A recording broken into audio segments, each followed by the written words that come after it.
సంస్కృతి సంపద YouTube channel తరపున అందరికీ స్వాగతం. శ్రీ లలిత సహస్రనామావళి సామాజిక దృక్పథం అనే అంశంతో శ్రీ వియ్యమూరి బాలమురళి గారు ధారావాహిక ప్రసంగం చేస్తున్నారు. వారి ధారావాహిక ప్రసంగంలో ఈరోజు 75వ ప్రసంగం చేస్తున్నారు. శ్రీ బాలమురళి గారికి స్వాగతం. ధన్యవాదాలు. సంస్కృతి సంపద యూట్యూబ్ ఛానల్ ప్రేక్షకులందరికీ కూడా వారు చూపిస్తున్నటువంటి ఆదరాభిమానాలకు ధన్యవాదాలు తెలియజేసుకుంటూ శ్రీ లలిత రహస్యనామ స్తోత్రానికి సామాజిక దృక్కోణంలో మనం అర్థ అవగాహన అనేటువంటి ప్రయత్నం చేస్తూ వస్తున్నాం. ఇందులో మనం యథాపూర్వం కొనసాగిద్దాం. మనం నామ రూప వివర్జిత అని అమ్మవారి గురించి మనం చెప్పుకున్నాం. నామము రూపములను విడిచిపెట్టి సృష్టి స్థితి లయ కారకములైనటువంటి బ్రహ్మస్వరూపములైనటువంటి ప్రియము మొదలైనటువంటి పంచ ప్రకృతి చైతన్య ప్రకృతి యొక్క పంచ రూపములు ఏవైతే ఉన్నాయో అస్థి, ఆతి, ప్రియము, నామము, రూపం 5. నామరూప వివర్జిత అని మనం చెప్పుకున్నప్పుడు ఈ 5 చైతన్య ప్రకృతిలో ఉన్నటువంటి లక్షణాలలో నామము రూపము అనేవి విద్యా జగత్తుకు సంబంధించినటువంటివి. అలాగే అస్థి, పాతి, ప్రియము అనేటువంటివి సూక్ష్మలోకానికి చెందినటువంటివి. కాబట్టి అవి అస్థి, పాతి, ప్రియము అనేవి బ్రహ్మస్వరూపములు కనుక, అమ్మవారు సాక్షాత్ పరబ్రహ్మ స్వరూపిణి కనుక, శాశ్వతమైనటువంటి దివ్యశక్తి కనుక అమ్మవారికి మిథ్య అనేటువంటిది వర్తించదు. నామరూపములు అనేవి అమ్మవారికి అన్వయించబడవు అని మనం తెలుసుకున్నాం. ఎందుకంటే అమ్మవారు నామము రూపము తీసుకోదు. ఈ నామరూపములు అమ్మవారికి మనం వర్తింప చేయలేము. ఇది ఈ జగత్తుకు సంబంధించినటువంటి వ్యక్త జగత్తు వేరు, అవ్యక్త జగత్తు వేరు. కాబట్టి సూక్ష్మలోకానికి సంబంధించినటువంటి ఆ శక్తికి ఈ మన కారణలోకానికి సంబంధించినటువంటి జ్ఞానాన్ని లేదా పదార్థాలని, నామాల్ని మనం అనువర్తింపచేయడం కుదరదు. ఏ లోకానికి ఆ లోకం యొక్క లక్షణాలే వర్తిస్తాయి కనుక అమ్మవారు నామరూప వివర్జిత అని చెప్పుకుంటారు. నామము రూపము విడిచిపెట్టినటువంటి సూక్ష్మ స్వరూపిణి, పరబ్రహ్మ స్వరూపిణి అని మనం దానికి అర్థం చెప్పుకున్నాం. అలాగే శ్రీకారి శ్రీమతి కృత్యా హేయోపాదేయవర్జిత. హ్రీంకారి అకార, రకార, ఈంకారములు కలిగినటువంటి ప్రణవ స్వరూపిణి హ్రీంకార రూపిణి హ్రీంకారి. హ్రీంకార బీజమే తన రూపంగా కలిగినటువంటిది. హ్రీంకారము, హ్రీంకారము, క్లీం, ఐం, సౌ అనేవి అమ్మవారికి చెందినటువంటి పంచ ప్రణవాలు. ఇందులో రెండవ ప్రణవం హ్రీంకారం. అకారం అనేది మన తాలూకా నిశ్వాసాన్ని తెలియజేస్తే, రకార ఈకారములు అనేవి అమ్మవారి యొక్క శక్తిని తెలియజేస్తాయన్నమాట. రకారం అనేది అగ్నిబీజము, ఈంకారం అనేది శక్తి. కాబట్టి హ్రీం అని మనం ఉచ్చరించాలనుకోండి, హ్రీం అనేటువంటి శబ్దం ముందు హకారముగా మన నిశ్వాసతో ప్రారంభమై మన తాలూకా నాద తంత్రులు ఏవైతే ఉన్నాయో వోకల్ కార్డ్స్ అంటాం కదా మనం, వాటి మధ్య రాబడికి గురి అయి దానికి బిందు స్వరూపం ఏర్పడి హ్రీం అని మనం పలుకుతాం. అప్పుడు ఈ హ్రీం బీజం అనేది ఉచ్చరించబడుతుంది. కాబట్టి ఈ హ్రీంకారాన్ని మరొక పేరు కూడా ఉంది, మాయాబీజము అంటారు. అలాగే ఇది హ్రీంకారం అనేది హృల్లేఖ, హృత్ ప్లస్ లేఖ హృల్లేఖ, హృదయమునందు జనించినటువంటిది, హృదయమునందు వసించినటువంటిది అని అర్థం. కాబట్టి హ్రీంకారం అనేటటువంటి ప్రణవానికి హృల్లేఖ అనే అర్థం ఉంది, మాయాబీజము అనే అర్థం ఉంది. అమ్మ మాయా స్వరూపిణి కనుక హ్రీంకారము అమ్మవారికి వర్తించేటువంటి మూల బీజం అన్నమాట. కాబట్టి ఇక్కడ శక్తిని కూడగట్టుకోవడానికి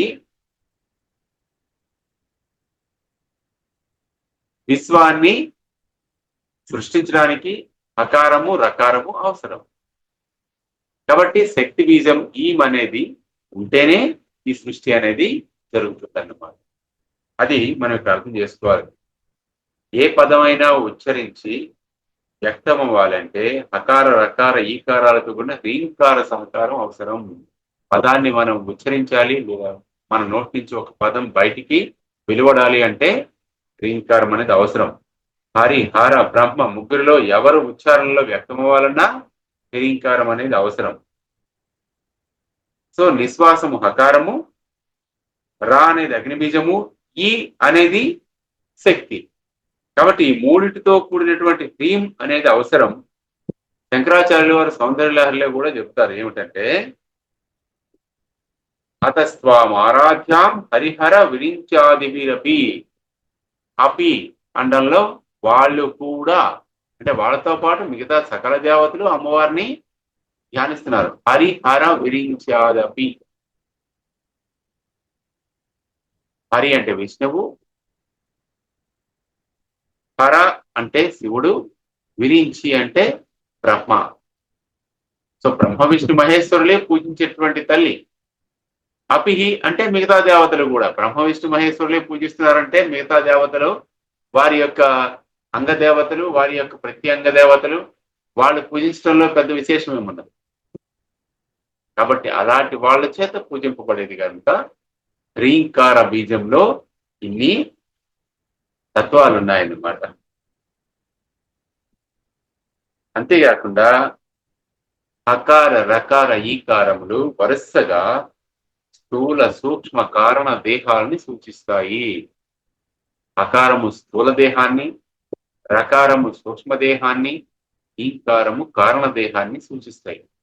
మన శరీరము ఈ లోకంలో కనిపించేది, సూక్ష్మ లోకంలో కనిపించేది వేరు, కారణ లోకంలో కనిపించేది వేరు. ఏ లోకానికి సంబంధించినటువంటి రూపం మనకి ఆ లోకంలో లభిస్తుందన్న. అలాగే ఓంకారం అనేది పురుషవాచకం, స్పిరిట్. అయితే శ్రీంకారం ప్రకృతివాచకమై మ్యాటర్ గా భావించబడుతుంది. హ్రీంకారం అనేది శక్తివాచకం, దాన్ని నడిపించే ఫోర్స్ లేదా ఎనర్జీ. కాబట్టి ఈ మూడిటి తాలూకా సంపుటి అయినటువంటి రూపం, సమ్మిళితమైనటువంటి రూపమే హ్రీంకారి అంటే అర్థం. అమ్మవారిలో ప్రకృతి ఉన్నది, శక్తి ఉన్నది, అలాగే పదార్థము ఉన్నది. కనుక ఈ మూడు కలిసినటువంటి రూపమే అమ్మవారు. అంటే సృష్టి స్థితి లయములు మూడింటిని అమ్మవారు నడిపిస్తుంది అని అర్థం అన్నమాట. ఈ మూటికి సంబంధించి చివరన హ్రీం అని సున్నా కూడా ఉంది, పూర్ణం. అది పరబ్రహ్మ స్వరూపానికి చిహ్నం. ఈ మూడిటి పైన వీటిని కంట్రోల్ చేస్తూ, వీటిని నియంత్రిస్తూ ఉండేటువంటిది ఏమిటి అంటే బిందువు. అది పరబ్రహ్మ స్వరూపం. ఆ పరబ్రహ్మ రూపిణి అయినటువంటి అమ్మవారు ఈ మూడింటిని నియంత్రిస్తుంది అని మనం హ్రీంకారి అని చెప్పినప్పుడు చెప్పుకోవాలి. శ్రీమతి, శ్రీమతి అంటే వేరు, శ్రీమతి వేరు. శ్రీమతి అంటే భార్య, అర్ధాంగిని అని అర్థం. శ్రీమతి అంటే లజ్జారూపిణి అని అర్థం. అంటే అర్థం ఏమిటి అంటే లజ్జా సూచితమైన బీజాక్షర స్వరూపిణి అమ్మవారు. సర్వభూతాల్లోనూ లజ్జారూపంలో ఉండేది. యాదేవి సర్వభూతేషు లజ్జారూపేణ సంస్థిత నమస్తస్యై నమస్తస్యై నమస్తస్యై నమో నమః అని మనం చెప్పుకుంటాం. దుర్గాదేవిని ప్రార్థిస్తాం. మాకిక్కడ వంగదేశంలో దుర్గా ఆరాధన ఎక్కువ గనక దుర్గా పూజ వచ్చింది అంటే ఈ నామం వీధి వీధిలోని వాడలోని గాలిలో సప్త తరంగాల రూపంలో వ్యాపింపజేసి చెవులు రింగుమనేటట్టు మారుమోగిపోతూ ఉంటుంది ఈ స్తోత్రం. అంటే అమ్మవారి పైన ఉన్నటువంటి భక్తి అన్నమాట. ఆ రకమైనటువంటి శ్రీమతి అంటే లజ్జారూపిణి అయినటువంటి అమ్మవారికి లజ్జ అనేది ఒకటి ఉన్నది. అంటే ఏమిటి అంటే ఏది చేస్తే నేను చేశానని చెప్పుకోవడానికి కూడా అభిమాన పడేటటువంటి మొహమాట పడేటువంటి తత్వం. నేను ఒక పని చేశాను, ఇది నేను చేశాను అని ధైర్యంగా చెప్పడం వేరు, చెప్పడానికి కూడా మొహమాట పడడం వేరు అన్నమాట ఆ లక్షణం. కాబట్టి శ్రీమతి అని అమ్మవారు అంటారు. ఇంత సృష్టిని కొనసాగించినటువంటి అమ్మవారు కూడా ఇది నేనే చేశానని చెప్పదు. ఎవరు చేశారమ్మా అంటే వెంటనే ఇలా పక్కకి చూస్తుంది. ఎందుకంటే అక్కడ హేమ సింహాసనం పైన ఆమె కూర్చుంటే వెనకన సదాశివుడు హాయిగా నిద్ర పవళిస్తున్నటువంటి రూపంలో ఒక స్థితిలో ఉంటారు. కాబట్టి పవళిస్తున్నటువంటి ఆ పరమేశ్వరుని చూసింది అంటే అర్థం ఏమిటి? నేను ఇంత చేసినా నేను చేశానని చెప్పకుండా అదంతా ఆయన నుంచి వచ్చిందే అని సూచిత మాత్రంగా తెలియచేయడం అనమాట. ఆయనకి తెలుసు ఇదంతా చేస్తున్నది ఎవరో, కానీ ఆమె అలా చెప్పుకోలేకపోవడం ఆమె యొక్క సంస్కారం. అటువంటి సంస్కారం ఉన్న ప్రతి స్త్రీ కూడా శ్రీమతియే.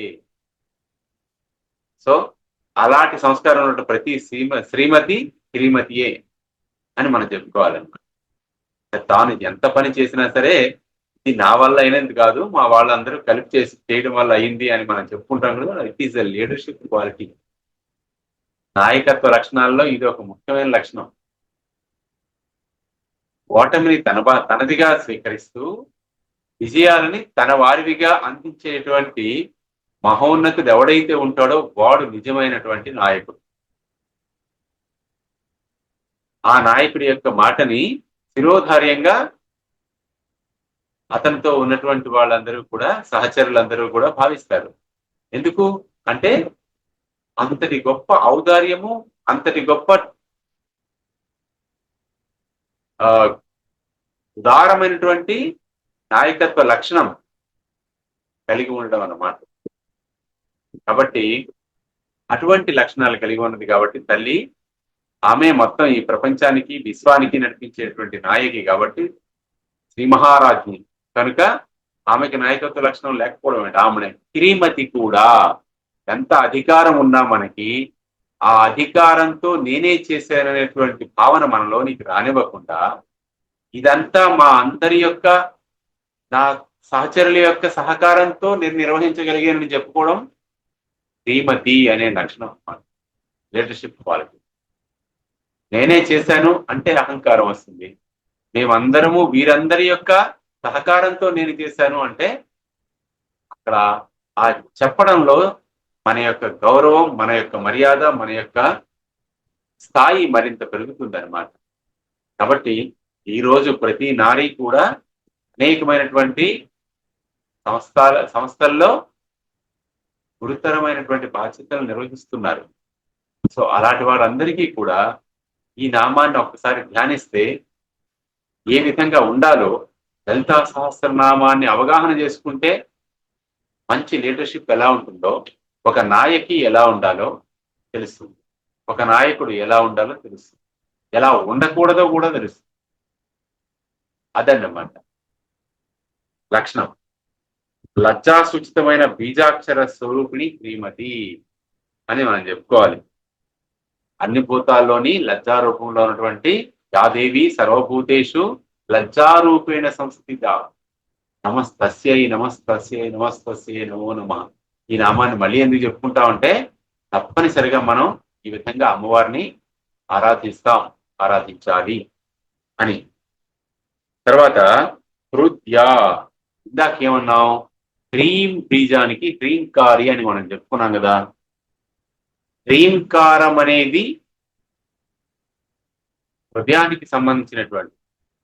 అలాగే హృదయమైనది అంటే ఆనందమును కలిగించేది అని ఒక అర్థం, హృదయం నుంచి పుట్టినది అని మరొక అర్థం. అలా చెప్పుకుంటే హృదయానికి సంబంధించినటువంటి తేజస్ సంబంధమైనటువంటి ధాతువుని ఓజస్సు అంటారు. ఓజోసి, రాజోసి అని మనం చెప్పుకుంటాం కదా. ఆ ఓజస్సు హృదయ సంబంధమైనటువంటి ధాతువు.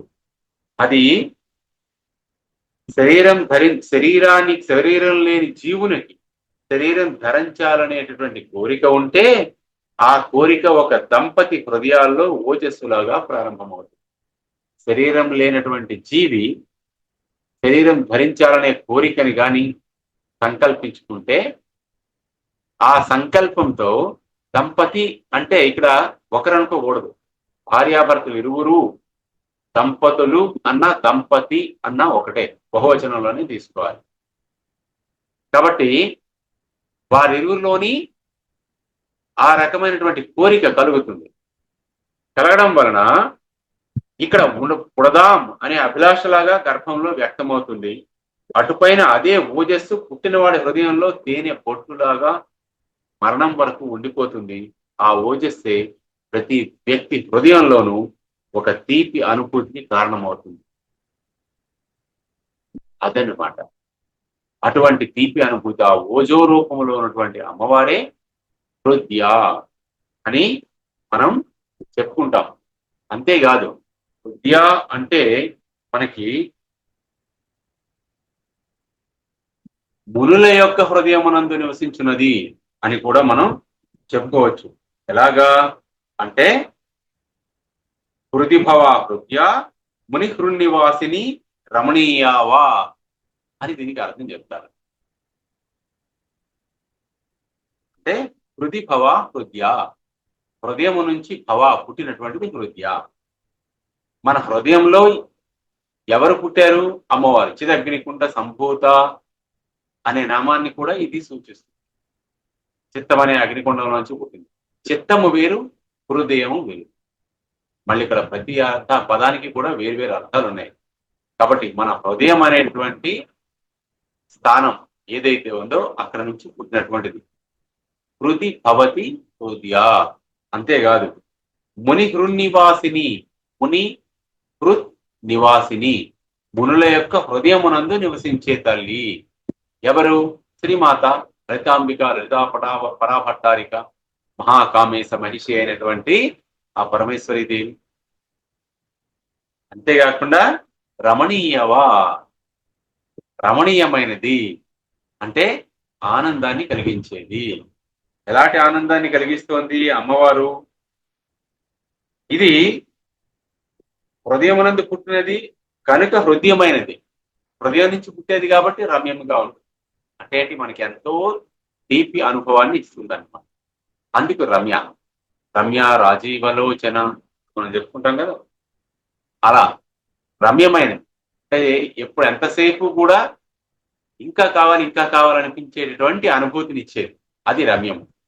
అంటే అమ్మవారిని మనం చిత్రపటంలో చూస్తున్నాం అనుకోండి, ఎంతసేపు చూసినా ఇంకా చూడాలనే అనిపిస్తూ ఉంటుంది. అబ్బా అమ్మవారి కళ్ళు బాగున్నాయి, అబ్బా అమ్మవారి పాదాలు బాగున్నాయి, అబ్బా అమ్మవారి ముఖబింబం బాగుంది.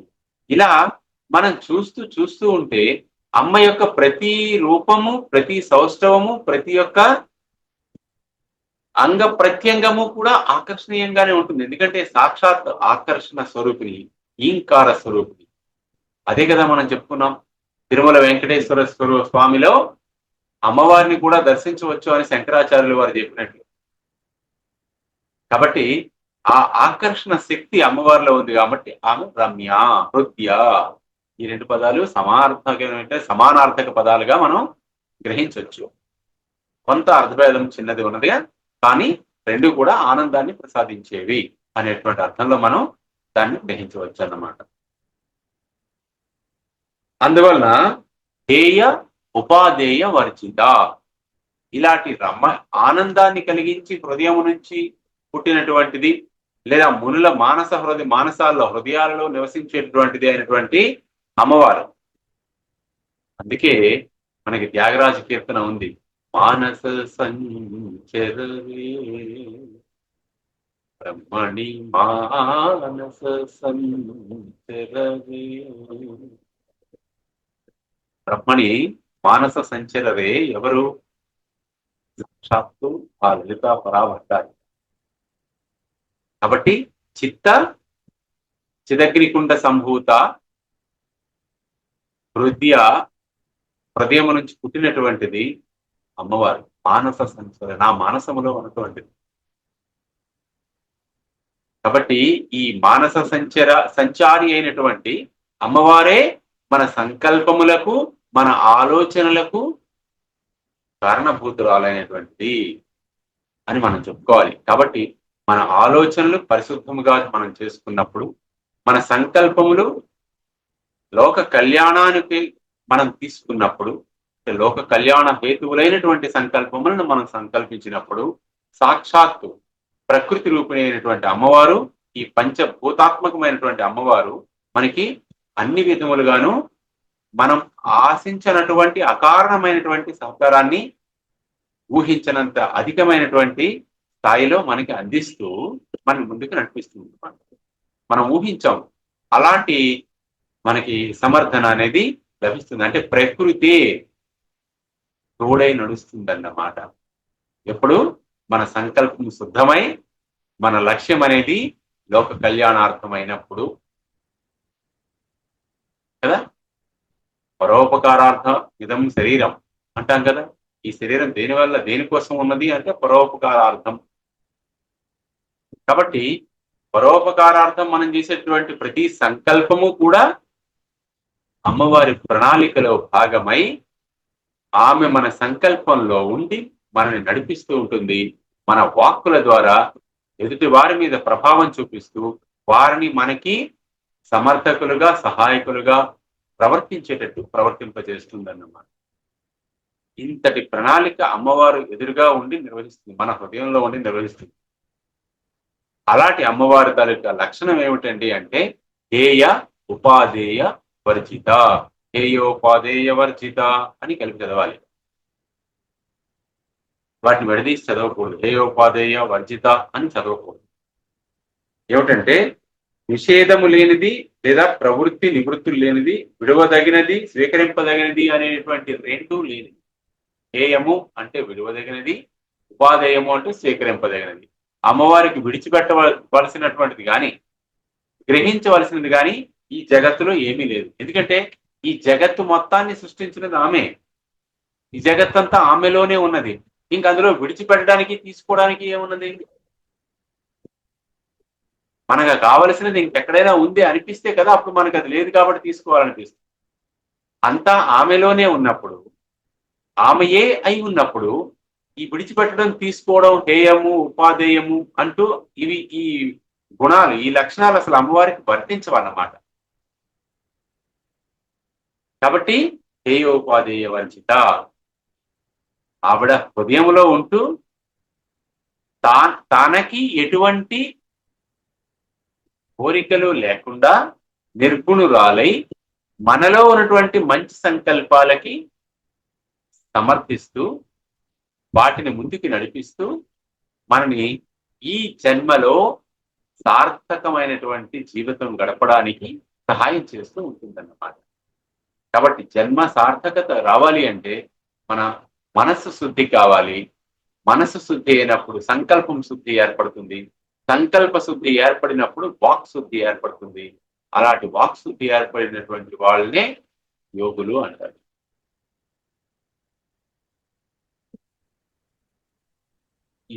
యోగులు అంటే ఎక్కడో ఉండి ఏదో ఒక మఠం పెట్టుకుని, ఆశ్రమం పెట్టుకుని నడిపిస్తున్నటువంటి సన్యాసులని అటువంటి అర్థం చెప్పుకోవక్కర్లేదు. మనకి కౌశికుడి తాలూకా కథ మనం తెలుసుకుంటే, ధర్మవ్యాధుడి గురించి మనం తెలుసుకున్నట్లయితే, ఆ కథలో మనం ఏం చెప్పుకున్నాం? ధర్మవ్యాధుడు అనేటువంటి బ్రాహ్మణుడు విద్యాసక్తితో వృద్ధ తల్లిదండ్రులు కూడా విడిచిపెట్టేసి గురువుల దగ్గర శుశ్రూష చేస్తూ ఎంతో విద్యను సంపాదించి ఆ గురువు గారి దగ్గర అనుజ్ఞ పడిసి, అయ్యా మీ విద్యాభ్యాసం అయిపోయినది, ఇంకా నీవు ఈ లోకంలో నీ స్వతంత్రంగా జీవించవచ్చని గురువు గారు చెప్తే ఆ అనుజ్ఞ తీసుకుని ఆయన వస్తూ అడవి మధ్యలో కూర్చుంటాడు ఓ చెట్టు కింద. ఎండ ఎక్కువైపోయింది, విశ్రాంతి తీసుకుంటాడు. పైనుంచి ఒక కొంగ రెట్ట వేస్తుంది. ఒక్కసారి ఆయనకి ఏంటంటే అసహ్య భావం కలిగి ఒక్కసారి పైకి చూస్తాడు, తీవ్రంగా కోపంగా చూస్తాడు. ఆయన చూపుల యొక్క తీవ్రతకి ఆ కొంగ కాలి భస్మం అయిపోతుంది అనమాట. అప్పుడు అతనికి అనిపిస్తుంది, అబ్బా నాకు ఇంత శక్తి ఉందా, నేను సాధించినటువంటి బ్రహ్మజ్ఞానము బ్రహ్మ విద్య ఇంతటి శక్తిని నాకు అందించిందన్నమాట అని అనుకుంటాడు. మధ్యాహ్నం ఎండ కణకణ మండుతోంది, కడుపులో కరకరలాడుతోంది. ఏం చేయాలి అంటే, గురువు గారి దగ్గర గురుకులంలో ఉన్నప్పుడు నేర్చుకున్న విద్యే కదా, కాబట్టి భవతి భిక్షాందేహి మాత అని ఒక గృహిణి ఇంటి ముందు ఆగి అడుగుతాడు. ఆవిడ వస్తాను, ఒక్క నిమిషం ఆగుబాబు అంటూ లోపటి సమాధానం వస్తుంది. ఈయన ఇక్కడ ఆగుతాడు. ఈ లోపల ఆవిడ భర్త వస్తాడు. భర్త యొక్క సేవల్లో నిమగ్నం అయిపోయి ఆవిడ ఈయన్ని ఇక్కడ ఆగమన్నాను, ఒక వటువు నిలబడి ఉన్నాడు బ్రాహ్మణ కుమారుడు పాపం అనేటువంటి విషయాన్ని మర్చిపోతుంది. ఆయన భోజనం చేసి విశ్రాంతి తీసుకుని నిద్రించిన తర్వాత అప్పుడు ఆవిడ జ్ఞాపకం వస్తుంది, అరే బ్రహ్మచారి బ్రాహ్మణుడు పాపం బయట భవతి భిక్షాందేహి మాత అని అడిగాడు కదా, నేను మర్చిపోయానే అని వెంటనే పరిగెట్టి ఈ ఇంట్లో ఉన్నటువంటి ఆహార పదార్థాలు తీసుకెళ్లి అతనికి ఇవ్వడానికి వెళుతుంది. ఈయనకి అప్పటికే చాలా కోపం వచ్చి ఊగిపోతూ ఉంటాడు అనమాట. ఎందుకు? అహంకారం ఉంటుంది అక్కడ. అందుకని తీవ్రంగా చూస్తాడు ఈవిడ్ని. ఎందుకంటే అక్కడ పొంగని తీవ్రంగా చూస్తే చనిపోయింది కదా, అలాగే ఈవిడ్ని తీవ్రంగా చూస్తే ఆవిడ వెంటనే అంటుంది, నువ్వు తీవ్రంగా అంత కోపంతో చూస్తే చనిపోవడానికి నేను అడవిలో పొంగను అనుకున్నావా అని అడుగుతుంది. ఈ ఒక్క మాట చాలు, ఒక్కసారి అది అసనిపాతంలో తగిలింది. ఇప్పుడు అనుకుంటాడు, ఇంత బ్రహ్మ విద్య బ్రహ్మజ్ఞానం సాధించినటువంటి నేను ఎక్కడో అడవిలో నాకు మాత్రమే తెలిసినటువంటి విషయాన్ని ఈవిడకి, ఈ గృహిణికి, సంసారం చేసుకుంటున్నాడికి ఎలా తెలిసింది? అది పెద్ద ప్రశ్న. ఈ యోగ విద్య ద్వారా దివ్య దృష్టి అనేది రావాలి. మరి ఆవిడ చేస్తున్న యోగం ఏమిటి? ఏమీ లేదు, తన బాధ్యతని తాను నిర్వహిస్తోంది. కాబట్టి యోగులు అంటే ఎక్కడికో వెళ్ళి తపస్సు చేసేవాళ్ళని కాదు అర్థం. మన యొక్క బాధ్యతల్ని మనం సత్సంకల్పంతో నిర్వహిస్తున్నామా లేదా, మనస్ఫూర్తిగా చేస్తున్నామా లేదా, బాధ్యతగా నిర్వహిస్తున్నామా లేదా, అలాంటి వాళ్ళకి యోగులు అనొచ్చు. వాళ్ళకి ఈ దివ్యమైనటువంటి శక్తులు వస్తాయనడంలో ఎటువంటి సందేహం లేదు అని చెప్పుకుంటూ ఆ శ్రీమాత అందువలన హేయోపాధేయ వర్జిత అనిపించుకుంటుంది. ఆమెకి తీసుకునవలసినవి కానీ విడిచిపెట్టవలసినవి కానీ ఏమీ ఉండవు అని అర్థం. స్వస్తి. శ్రీమాత్రే నమః. శ్రీ గురుభ్యో నమః.